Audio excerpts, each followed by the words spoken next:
अब ये बहुत साल बाद वापस सोच में लौटी हैं, कहती हैं कि हमें पुतिन से बातचीत करनी चाहिए। और पुतिन से बातचीत की हेडलाइन बनती है मॉस्को टाइम्स में, इटालियन पीएम से EU should talk to Russia over Ukraine, कि यूक्रेन के मसले पर हमें रशिया से बात करनी चाहिए। इनसे पूछा गया, मैडम किस तरह से आपके दिमाग में ये थॉट आया और अब कैसे आया? हम सब समझते हैं कि आपके दिमाग में ये थॉट क्यों आया, लेकिन आंसर मीडिया को देने के लिए कुछ तो आपने बताया होगा। बोले हाँ बताया। बोले कैसे? बोले हमें लगता है कि केवल एक पार्टी से बात करके क्या होगा, हम हर बार जेलेंस्की से बात कर लेते हैं, उनकी सुन लेते हैं।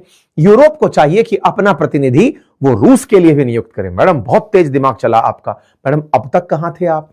जब तक ट्रंप हर दोनों को बिठाकर बात कर रहे थे, आप खुद यूक्रेन के सपोर्टर बनकर के बैठ करके साथ साथ चल रहे थे। ट्रंप खेला खेल रहे थे, आप दोनों से बात करने की जगह यूक्रेन का पक्ष लिए चल रहे थे। लेकिन आपको यह बुद्धि कहां से आई? बुद्धि आई फ्रांस से, बुद्धि आई इनसे, जो इन्होंने पकड़ पकड़ कर इनको निकाला था ना, उससे। आपको मालूम होगा जब रशिया ने यूक्रेन के एक क्षेत्र क्रीमिया पर कब्जा किया था, उस समय पर G8 से इन यूरोप के देशों ने अमेरिका के कहने पर रूस को बाहर निकाल दिया था कि नहीं, तुम्हें नहीं रहने का अधिकार है। उस समय ये सब लोग बड़े ही तेज बने थे कि हमें अमेरिका जितनी इज्जत प्राप्त है, हमने रशिया के खिलाफ फैसला लिया है। लेकिन आज अचानक इनके अंदर सद्बुद्धि आती है, कहने निकल पड़ते हैं कि नहीं नहीं साहब, हमको चाहिए कि रशिया से बात करनी चाहिए। इनसे पूछा कि मैडम कोई और भी है आपका भाई बंधु जो ऐसा सोचता है? बोले हाँ, अभी पिछले महीने ही मैक्रोन ने कहा था, उनकी बात मानने लायक। मैक्रोन जिसकी ट्रंप मजाक उड़ा रहे हैं, मैक्रोन जिनको लेकर कह रहे हैं कि मैक्रोन से हमने कहा कि सुनो हम ग्रीनलैंड लेना चाहते हैं, मैक्रोन ने कहा कि सर ऐसा नहीं कर सकते, आप ऐसा मत करिएगा। हमने कहा मैक्रोन चुप रहिए, तुम्हारे ऊपर टैरिफ लगा देंगे। Oh Trump I am sorry, please ऐसा मत करिएगा, आपको जो ठीक लगे वो करिए।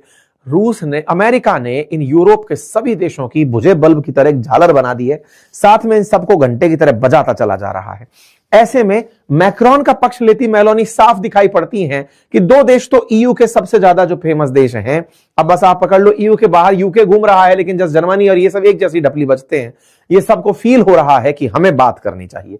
कुछ समय पहले फ्रेंच प्रेसिडेंट इमानुएल मैक्रोन ने कहा कि Europe will have to find a way to directly engage with Russians leader, either a lasting peace is reached in current negotiation और we find way for Europeans to re-engage in a dialogue with Russia in transparency and association with Ukraine. Ukraine को साथ में रखते हुए हमें बात करनी चाहिए। ये वही मैक्रोनी है जो कुछ समय पहले सेना को लेकर मना करती हुई दिखाई दी थी, कह रही थी कि मैं यूक्रेन में लड़ने के लिए सेना नहीं भेजूंगी। और अब ये जेलेंस्की के खिलाफ कहिए, मैक्रोन के पक्ष में कहिए या ट्रंप के दबाव में कहिए, कहती हुई दिखाई पड़ रही हैं कि हमें भी पार्टी बन जाना चाहिए। देखिए, पूरा यूरोप एक दिन जिसे भद्द भाव से पीड़ित कर सकता है वो जेलेंस्की है, क्योंकि इसी के साथ रहते रहते इन लोगों ने अपनी नेगोशिएटिंग पावर खत्म कर दी। आज भारत यूरोप के तुलना में अगर इकोनॉमिकली देखा जाए तो कंप्लीट यूरोप और भारत की इकोनॉमी में काफी अंतर है, लेकिन फिर भी हम अपने आज तक के स्टैंड में किसी एक देश के साथ नहीं चले। जो हमें डे वन से पता था, यूरोप को आज समझ में आ रहा है कि हमें दोनों से बात करनी चाहिए। भारत ने डे वन से कहा है डिप्लोमेसी, डायलॉग, पीस, दोनों टेबल पे बैठो। भारत रशिया से भी बात कर रहा है तो यूक्रेन से भी बात कर रहा है। ऐसी स्थिति में नेगोशिएशन ही अंतिम विकल्प है।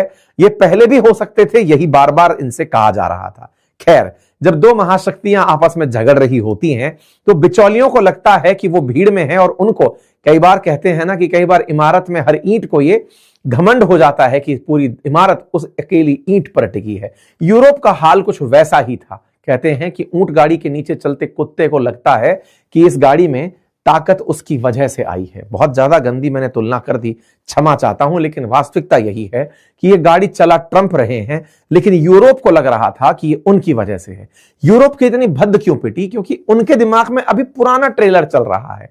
उन्हें लगता है कि जिस तरह हमारा दुनिया में पहले वर्चस्व होता था, आज भी हम उसी में हैं, लोग हमें उतनी ही इज्जत देते हैं। लेकिन इज्जत ट्रंप ने भाई साहब कह के ली। कैसे? आपको एक एक करके बताता हूं, सुनिए। कुछ समय पहले मैंने एक बहुत अच्छा सेशन किया था। मुझे जो one of the best explainers था, उनमें से मैंने एक वीडियो आपके साथ साझा किया था अंकित इंस्पायर इंडिया पर, जिसमें मैंने एक तरीका बताया था शुरुआत से लेकर के कि अमेरिका सुपर पावर कैसे बना। मैंने आपको बताया था कि कैसे यूरोप से निकले हुए जो देश थे, जिसमें ब्रिटेन था, जिसमें फ्रांस था, जिसमें स्पेन था, ये जाकर कैसे अमेरिका बसाए।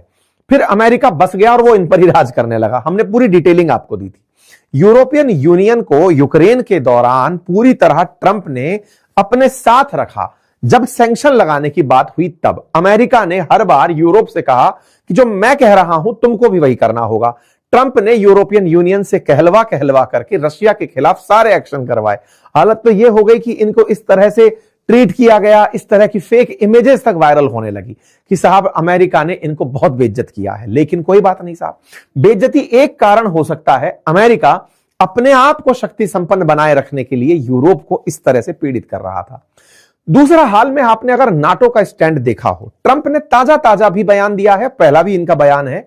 उनका कहना है कि वो नाटो कंट्रीज को डिफेंड नहीं करेंगे अगर ये लोग अपनी जीडीपी का 5% नाटो के बजट पर खर्च नहीं करेंगे। नाटो में 32 देश आते हैं, अमेरिका सबसे बड़ा बजट इसके अंदर स्पेंड करता है। ताजा ताजा अभी परसों ही ट्रंप ने फिर धमकाते हुए कहा है कि यूरोप के देश जिन्हें लगता है कि वो नाटो के बिना रह सकते हैं, चीन और रूस से उनकी कोई हिफाजत नहीं कर पाएगा अगर नाटो में अमेरिका ना हो। और अमेरिका उस नाटो फोर्स की सबसे बड़ी ताकत है। ये लोग, ये आपको याद होगा ना, मतलब अगर आपने आधुनिक भारत का इतिहास पढ़ा होगा तो वेलेस्ली की एक सहायता संधि हुआ करती थी, जिसमें अंग्रेजों ने हमारे देश के राजाओं को पहले यह सिखाया कि आपको फोर्स रखने की जरूरत क्यों है, जब हम आपके यहां पर फोर्स रख सकते हैं, आपकी सुरक्षा हम करने को तैयार हैं, आप सबको सेना क्यों रखनी, आप अपने पैसे से देश के विकास पर काम करो। और बाद में उन्हीं अंग्रेजों ने उन सभी राजाओं से कहा कि सुनो, अब एक दूसरे से तो लड़ोगे नहीं, क्योंकि सेना सारी हमारी है और ये पूरा देश हमारा है। एग्जैक्टली अमेरिका ने इनके साथ यही किया। अमेरिका ने पूरे यूरोप में पहले बेस बनाए, ये कहते हुए कि तुम्हें डरने की क्या जरूरत है, अगर रशिया अटैक करता है तो हमारी सेनाएं पूरे यूरोप की हिफाजत करेंगी। और आज अमेरिका क्या उल्टी धमकी देता है कि सुनो भैया, तुम पूरे बजट में से चिंदी भर पैसा खर्च करते हो, पहले इनसे कहलवाकर कम पैसा खर्च करवाया, आज उनको टेंट्रम उल्टा दे रहा है पूरे यूरोप के ऊपर। मुझे डर तो इस बात का है कि ट्रंप अगर इसी तरह से फायर मोड में रहे तो अभी थोड़े दिन पहले वेनेजुएला हुआ, फिर ग्रीनलैंड हुआ, फिर थोड़े उससे पहले गाजा हुआ, कहीं ऐसा ना हो कि एक दिन पूरे यूरोप को ये बोलें कि सुनो ये पूरा हमको ही छोड़ दो, यूरोपियन देश तुम्हारी तो कोई औकात तो है नहीं, तुम्हारे पास फोर्सेस तो है नहीं, सारा मेरा ही तो किया जा रहा है। वास्तविकता भी है, इस पूरे की पूरे पाई को अगर आप देखें तो 75% सीधा सीधा नाटो का बजट अमेरिका का है। नाटो बोले तो इन सारे देशों की संयुक्त फोर्सेस का बजट समझ लो। अब आप ये अगर साहब आपस में लड़ने निकले, एक तरफ पूरी तरफ अमेरिका खड़ा है और चिंदी चिंदी अमाउंट लेकर के ये छोटे छोटे देश खड़े हुए हैं। फ्रांस 40 बिलियन यूरो लेकर खड़ा हुआ है, तो मतलब इनकी कोई वैल्यू नहीं है अमेरिकी बजट के आगे। इसीलिए ये सारी चीजें देखने को मिल रही है। और तो और यहां पर मतलब अभी कुछ दिन पहले एक रिपोर्ट निकल कर आई थी कि अगर रूस एक एक करके यूरोप के देशों पर हमला करने लगे तो इनके पास अब फोर्सेस ही नहीं बची। क्यों? क्योंकि यूरोपियंस ने जो किया था वो ट्रंप ने इनके ऊपर कर दिया। अच्छा, असल में अमेरिका के लोग अमेरिकन थोड़ी हैं, है तो इनकी बिगड़ी हुई ब्रीड ही ना यूरोपियंस की, जो बहुत पहले ही माइग्रेट करके पहुंच गई थी अमेरिका।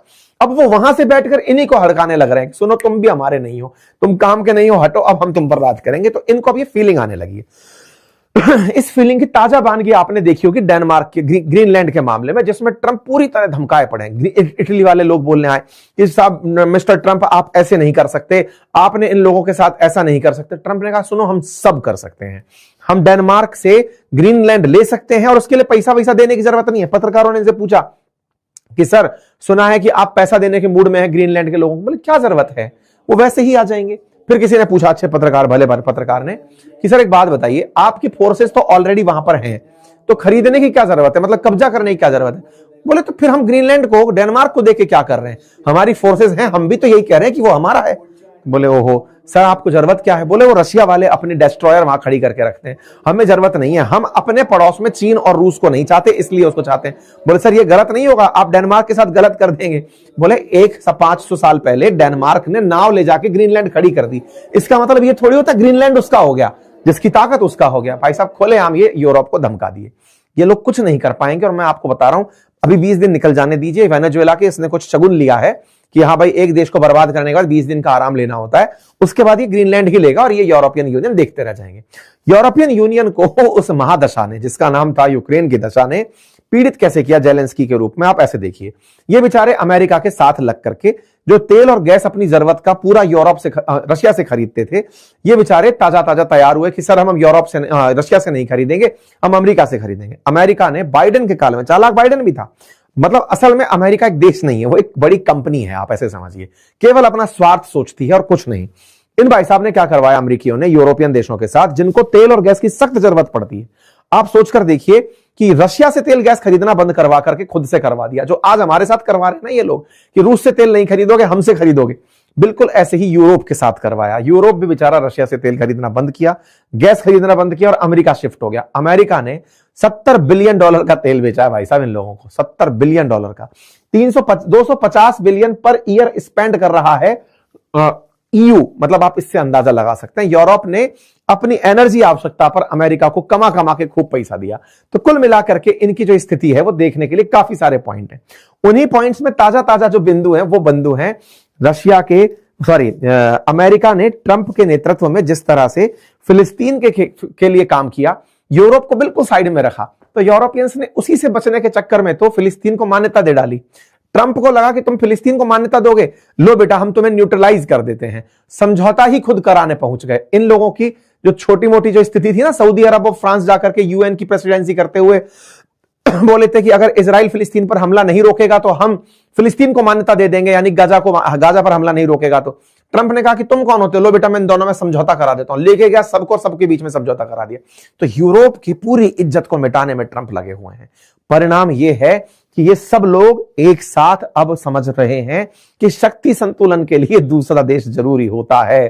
तो US other power kick Russia out of G8 जो करने वाले थे, उन्हें अब यह समझ में आ रहा है कि हमने बहुत जल्दबाजी में यूक्रेन का साथ देकर अमेरिकी बग्गी में बैठ गए। हमें रूस से जरूरत है बात करने की। रशिया यूक्रेन युद्ध यूक्रेन के लिए ज्यादा बुरा नहीं था, उससे कहीं ज्यादा बुरा यूरोप को सिद्ध होगा। सेकेंड वर्ल्ड वॉर के बाद जितना यूरोप को नुकसान नहीं हुआ, इतना रशिया यूक्रेन के बाद होगा।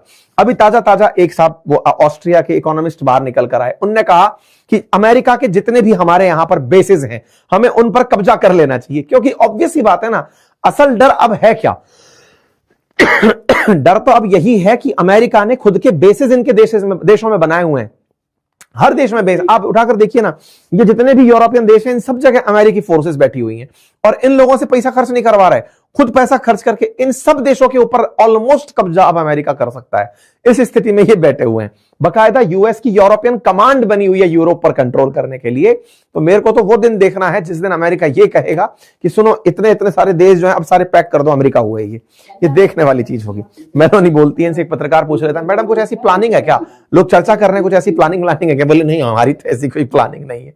मजा हो गया है। खैर कोई बात नहीं, दुनिया को भी फाइनली पता चला कि यूरोप में और अमेरिका में कितना प्यार बचा है। आप ये स्टैटिक्स फिर से आपको याद दिलाने का है कि मेरे प्यारे साथियों, मेरे इस YouTube चैनल पर 44% लिसनर्स ने सब्सक्राइब नहीं किया हुआ है, जो कि फ्रैक्शन ऑफ सेकंड का कार्य है। सब्सक्राइब का ऑप्शन है, उसे क्लिक कर दीजिए, चैनल को सब्सक्राइब कर लीजिए, सो दैट हमें आपकी वजह से आपका समर्थन मिले। इसका कोई चार्ज नहीं लगता है। संभवतः आप इस काम को करके इस सेशन को भी अपनी तरफ से इज्जत बख्शेंगे। बाकी जिन्होंने सब्सक्राइब किया हुआ है वो वीडियो को लाइक तो कर ही दीजिए।